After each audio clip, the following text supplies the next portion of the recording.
soggy Sunday morning, but we are here at Seaworld San Diego for the inside look. We're quite soggy, but what's a little rain? Honestly, it's not been crowded at all because nobody wants to deal with the rain. So it's been actually quite nice. So I just wanted to show you the map real quick. There are 8 events at this inside look, and each year it's a little bit different.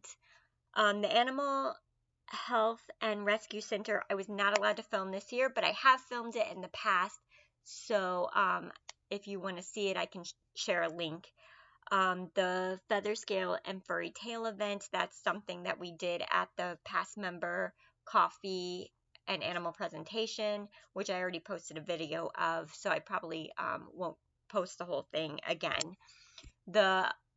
I was not able to film at the Turtle Reef Dive either because there were so many people. It was the only really dry place there for that time frame, so everybody went to that, and I was not able to film there, but I was able to get a stamp.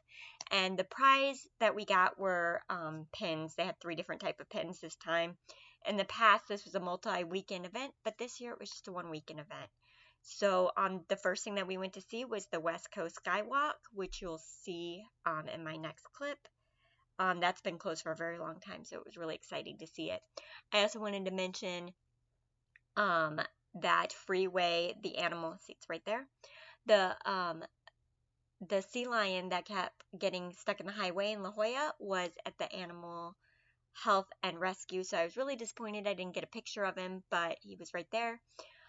It was actually super cool to see him and how well he's doing. He couldn't be released in the wild because he was drawn to humans, but he's doing very well. So the next thing that we saw was the Orca Skywalk. So enjoy.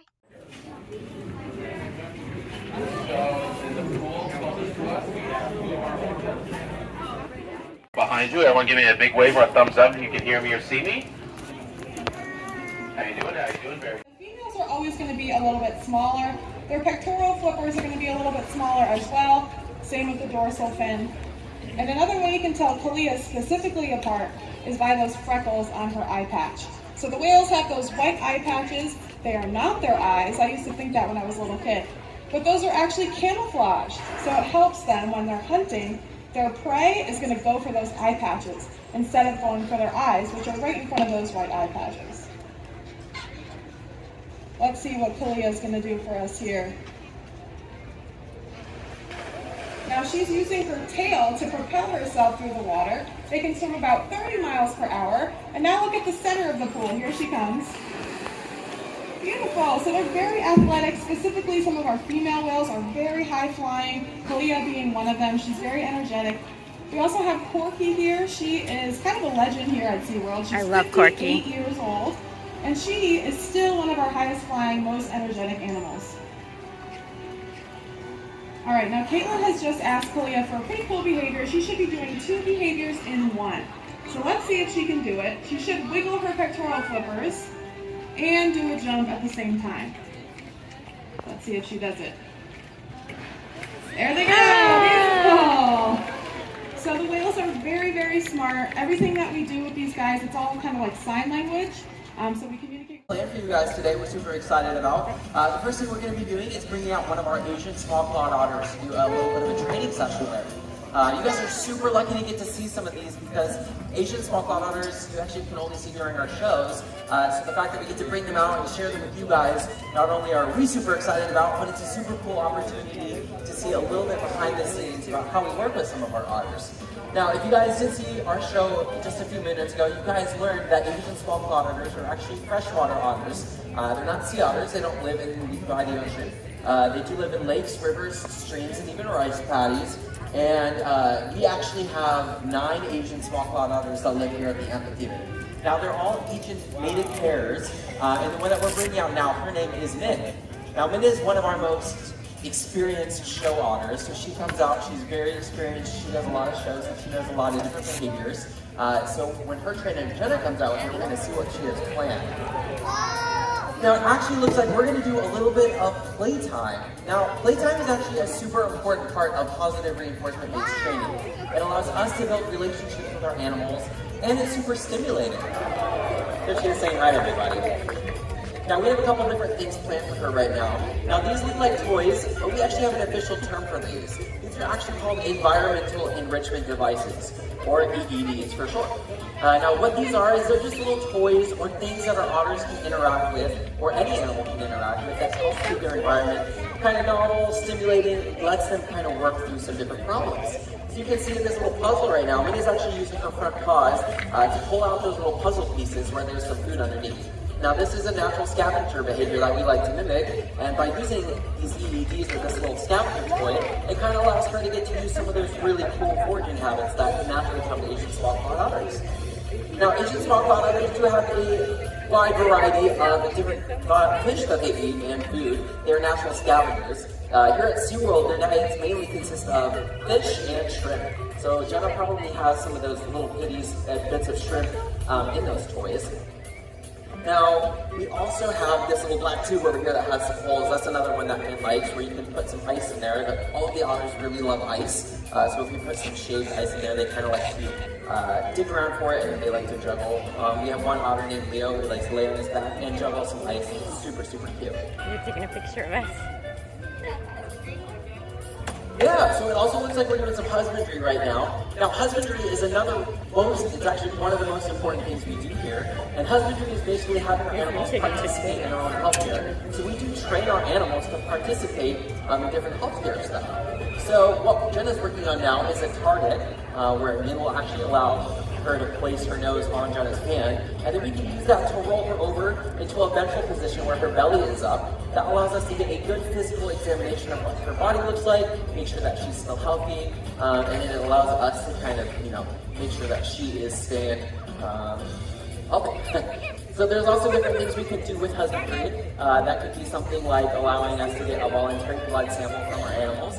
It could be allowing us to put eye drops in their eyes.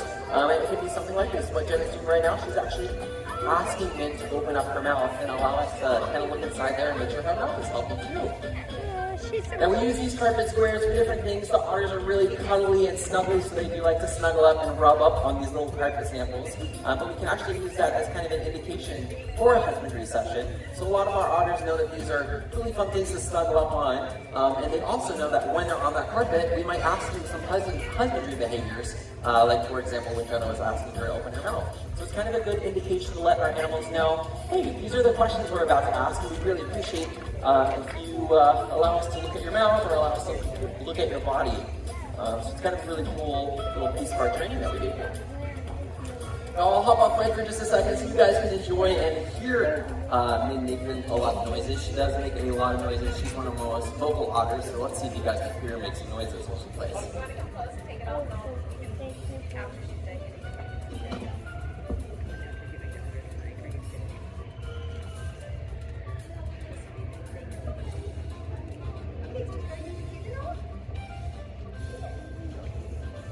Say something. Alright, here we go, guys.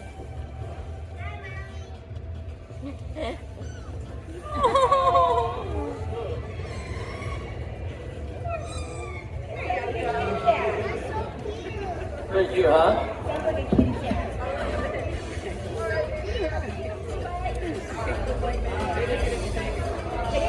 It looks like Min's gonna say goodbye to everybody.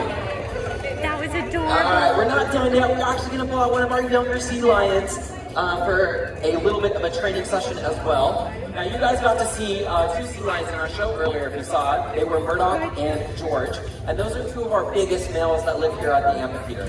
Now, Otto is going to be quite a different size than the rest of them because he's actually only 4 years old. So he is a younger guy who's newer to training. He also was part of our rescue program. So if you guys don't know, California sea lions are actually one of the #1 animals that Seaworld San Diego rescues. And so Otto was actually rescued in Coronado. That's where he got his name. He was actually called in from a person that was on the bike trail there and saw that he was abandoned. So us as Seaworld actually stepped in. We monitored him for a week and just made sure that his mom did in fact leave and didn't come back. A lot of times people actually call us and let us know that they see a sea lion come all by themselves. But a lot of times what they don't know is that California sea lions, the mothers will actually leave their pups while they go out to the ocean and fish and hunt for their food for their child, and then they'll actually come back and leave and come back throughout the baby's life. And so because of that, we actually just sticked around for about a week to make sure that the mom just wasn't gone hunting. After we found out that his mom was in fact gone, we brought him back here. He was neonatal, so he was very, very small. We nursed him back up to health. Now, U.S. Fish and Wildlife, our local government, actually makes all of the calls when it comes to our rescue. And since he was so small and his mom wasn't around, they actually deemed him non-releasable. And they chose us to be his home, and we're super, super lucky because Otto is just one of the most handsome little sea lions we have. Now, like I was saying, Otto is one of our newer animals. Coming out here and seeing all of you guys is actually great training for Otto. So you guys are participating in this training session because Otto doesn't come out super, super often with big crowds or people watching. So you guys being out here, you guys making noise, you guys moving around, that's something that we actually have to train him to be comfortable with. So with you guys being here today, you're actually participating. So it looks like Ben is working, asking Otto to lift up his hind flippers up in the air. Now, you guys kind of probably saw that finished behavior in the show. But what you guys don't know is it actually takes little individual steps in order to train a complex behavior like that. So kiddos, how many out there of you can ride a bike? Any of you kids know how to ride a bike? Awesome. Now, did you guys just start out being able to hop on a bike and go ride it all by yourself? Or did you guys need training wheels? You guys probably needed some training wheels. And that's the same idea when it comes to training. You start very, very small and gradually build up into more complex behaviors. So you can see Otto was learning to put his hind flippers up, and he doesn't just start with that. We actually start asking and training him how to sit calmly on a podium. And then we'll ask him a little farther forward, and if his hind flippers kind of come up, we can reinforce him for that. And we use that to gradually build up to being able to have him lift up his hind flippers without the need of a podium. Now, you guys see that we do feed our animals a wide variety of fish. We can use that as a reinforcer, but Otto really, really likes that little red dog toy that we have. It's like a fire hose that's stuffed, and Otto absolutely loves that. So we can actually use that to reinforce Otto. That's one of the really cool things about positive reinforcement-based training, is trying to find different ways that we can reinforce our animals. Now, all of us here probably love pizza and burgers and candy, and if someone were to ask you to clean your room and then give you some of those, that'd be great. But once you're not hungry anymore, you're like, I don't really know if I want to do that for a slice of pizza. So they might encourage you to do it something else, maybe some quality time with some friends, maybe playing some video games with your friends. It's kind of finding different ways to keep you reinforced. So that's the same thing as being able to use toys here at Seaworld, is we can use fish to reinforce them, and we can also use a lot of different other things, like playtime, toys, or interacting with other animals that they find really reinforcing.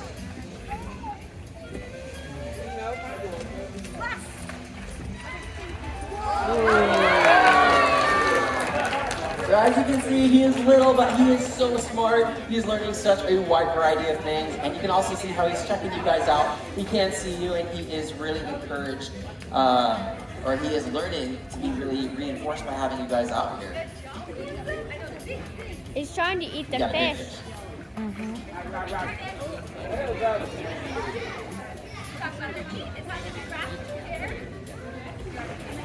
He had a little bit of trouble eating the fish. Now you can see in Otto's mouth, he actually has a whole bunch of cone-shaped teeth.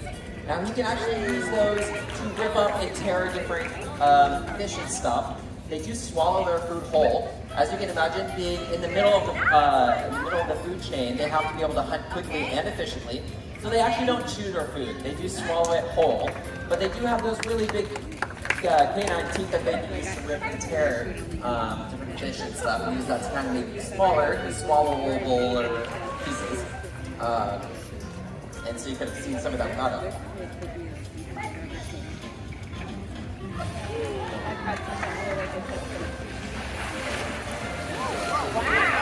So that's a fast swim behavior. That's a different, sea lions can actually swim up to 20 miles per hour. So we like to show that off by having them swim really fast across the pool. It's a great indication to show just how incredible California sea lions really are. And that's one of Otto's fun behaviors that he likes to do, because he likes to be really fast and swim around really fast. So that's a really fun behavior for Otto to do. He seems to enjoy that one a lot as well.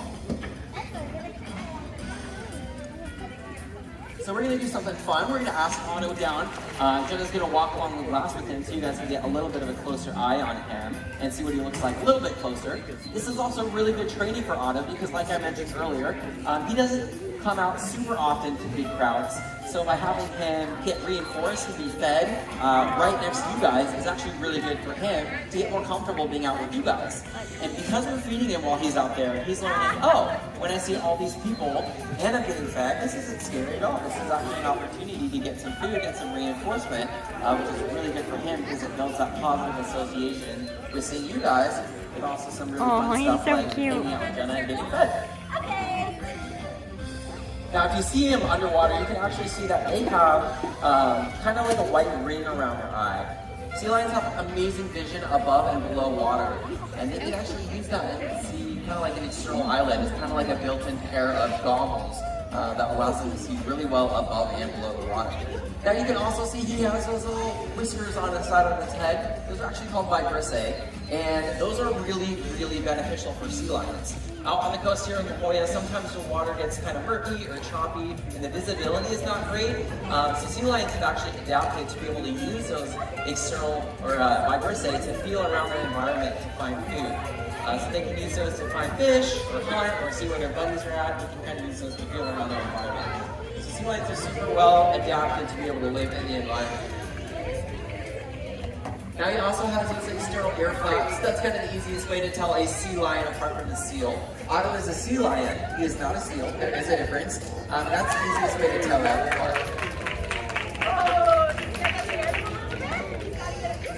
Yeah, so I don't know if you guys actually noticed, but a couple people in the front row did a little bit of clapping for Otto, and he was like, oh, what's that? Kind of got a little spooked, and then anyways, Otto are going to reinforce them for that. So they're sort of like, oh, when people clap, there's an opportunity for reinforcement. It makes it a really positive thing. He's like, I'm having so much fun with you guys out here, I don't want to leave.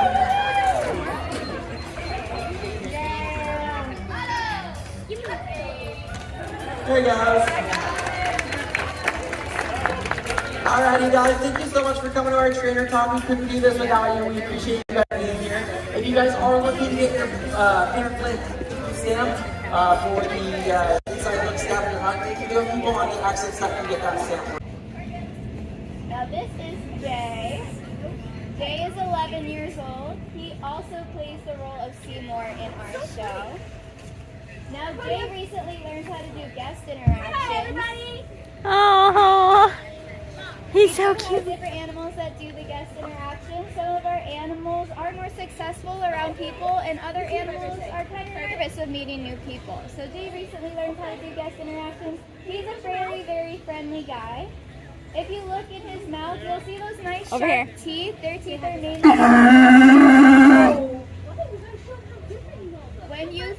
When you see Jenna feed him, you may notice he doesn't bite his fish. He'll actually just swallow it down whole. And for animals, sea lions out in the wild, they're on the go. They're trying to hide from predators. So when they're hunting their fish, they're going to swallow it whole and they're going to move on. Now you may also see that his teeth are covered in a kind of black bacteria. That's actually to help protect them.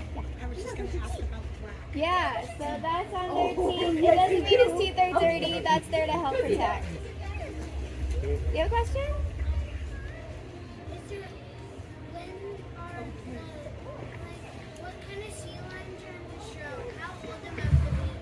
So our youngest, Otto, he's 4. Our oldest is George, he's 20. All of our boys participate in the show. So sometimes all of the boys. So here at Stadium, yeah, the girls just watch. So our girls actually live over at Sea Lion Point. Here at Stadium, we have only boys. but they all participate in the show. So when they're first learning, they'll maybe just start by going out to wave at the audience, and then they'll go back and another sea lion will continue the show, and they'll keep on practicing until they can do a whole show all by themselves. That was cute. Now you may hear Jenna talk verbally to ask him to do different behaviors. Our sea lions are able to hear in the frequency that we talk. So that's a little different than the dolphins and the killer whales. These guys can hear us, so we can verbally ask them to do behaviors as well as use those hand signals. And then we can also bridge them verbally as well. And a bridge is basically us telling the animal that they did a good job, that they did it correctly. So it bridges that gap between when a behavior is done correctly and when they receive that reinforcement. Are you going to take the baby in there? It's 2 years old, but is it a boy? It's a girl. So Chicory, who lives at Sea Lion Point, she is 2 years old. She's our newest kind of addition to our group here. She's 2 years old. She's a girl. Yeah. You had a question over there. Yeah, bud. What's your question? If they swallow their food whole, Yeah. then why would they have teeth? So their teeth are used for grasping those fish and ripping it apart. So sometimes the fish is super duper big, so they gotta tear it first, and then they'll swallow that piece whole. Oh! Yeah. Like a big fish of it. Yeah. Exactly. Is there a reason why the girls don't participate? They just kind of live over in our feeder pool right now. We don't currently participate in a breeding program, and that's actually a pretty big fact in why we have the males over here and the females over there. But they still very much do participate in training sessions. There's just a little bit of husbandry base, where we do practice husbandry over here as well. It's a really big part. But these guys just participate in shows as well. But we have had females participate in shows. Yeah, but Which two? Which sea lions and SeaWorld? Which two sea lions have the best friendship? the best friendship. What sea lion you hang out with? So actually, all of our boys. So we have 5 different pools in the back. We have 11 boys that live here. Bye, thank And we you. actually have 2 to 3 sea lions that all room together. So In the cold and rain. But as you can see, whether it's rain or shine, our dedication here is to the animals, and they don't really seem to mind so much when it's raining. So of course we're here, rain or shine, and we appreciate your participation in the Inside Look. So what we're going to do right now is a little training session. We have several dolphins out here. We have Captain over here on your left, and Koa over here on your right. These 2 dolphins were born right here at Seaworld San Diego, and we are going to be working is it a vertical spin that we're working? Spin bow. So this is a bow with a twist. This is a bow that has a vertical spin in the middle of it. Now this target pole is an important tool that can mean a variety of different things. It can mean jump in this place or go to this place. It can mean speed up. It can mean jump higher to this particular place. This basically is an extension of our hand. It's called a target pole. And right now what Jessica is doing is she gave her a prime. Beautiful, that was really nice. So that little spin SD, that signal that helps to kind of reestablish or take a step back to tell the animal exactly what we're looking for. Now if you hear a whistle that's blown, that is a conditioned reinforcer, which is a fancy way to say that is what we train them to know what we're looking for. It's a positive thing.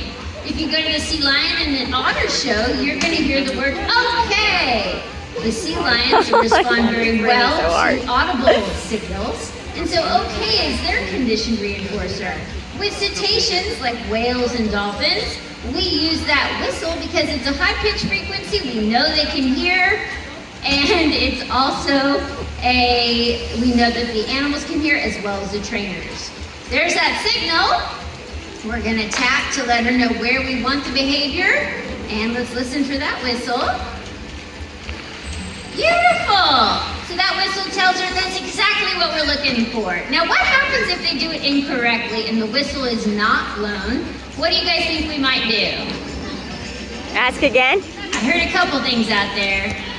Nothing! That's a great response. When they do something incorrect, we just remain neutral. We don't have a no S signal. We don't have a that wasn't very good signal. We basically just let them figure it out by drawing all of our attention to the positive or the desired behavior. This is Koa. Koa is going to do a ventral bow. I'm sorry, was that Koa? Yes, it was Koa. Very good. Koa is now going to use what we call just an ice cube because we're fading out the target pole. Very good. All she needed was a little bit of help with that. So, are you guys having fun yet? Yeah. Woo! Woo! This is awesome. Yeah, my butt is very soggy. Train in the rain. Now, there should be some zoological team members around the pool that are going to be stamping. Do any of you have those little pamphlets that you need stamped? Yeah? All right. We have a couple of stampers over here on your right-hand side, and as you exit, you guys can get your pamphlet stamped. We're now going to work a little bit more. This is also an exercise. Is it over? For Koa and Captain, both female bottlenose dolphins. That was Captain. Now she didn't blow her whistle. Let's all watch, see what she does. Nothing, right? And then it's up to the trainer. It's up to the trainer to decide whether they're going to repeat that behavior, go on to something completely different. But again, our philosophy is all based on the positive. It may take a little longer. How many of you have dogs at home? You guys have dogs or cats? Do you ever say no to your dog at home? It works, right? But here, well, sometimes it works. With these animals, they're large animals, they're marine mammals, they're not domesticated animals. We feel it's important to maintain that trust and that relationship. So again, it may take a little longer not using no, that wasn't correct. We just focus on the positive, but it doesn't break down our relationship. They know that even when they don't get it right or they were incorrect, that there's still an opportunity for a reward, whether it's a rub down or a fish. So it's really effective and we feel like it works. Tail walk. We're going to see a beautiful tail walk right now. And that was the signal. And Koa said no. She said no. The dolphin said no. So she's decided to do a pectoral wave. She's going to try the other direction. Maybe try to get her out of the funk. Tail walks are a lot of energy, a lot of behavior. They just did a show. Look at her go! Woo! Good job, Alyssa, turning her attitude around, the dolphin's attitude around. Because sometimes, who wants to do a set of push-ups after they just did a whole marathon, right? Not that it's like that. But, you know, animals are animals. And if they want to take the smaller, easier route, they may try. Are you going to underwater tone? No. Okay. So an underwater tone, we have an underwater ability to use the same thing as the whistle. So if they're underwater on their way to a behavior, we can actually tell them yes before they even emit that behavior. And that really helps us with working on certain runs for the animals to emit different complex behaviors. All right, how are you guys doing? You're going to try a tail walk with Captain, or with Koa. Captain. Trying to teach the trainer how to do the signal. Just kidding, she knows. Just teasing. Now signals, let's see if Captain does it, and I'll be quiet for a second. Here she comes, that cube is a little help. Oh yeah. Woo! Baby steps. Those are what we call small approximations or steps to your target behavior. The target behavior eventually will be Captain doing a tail walk all the way across the pool, all the way to the other side. But you have to take little baby steps. It looks like we're going to tap at least one more behavior.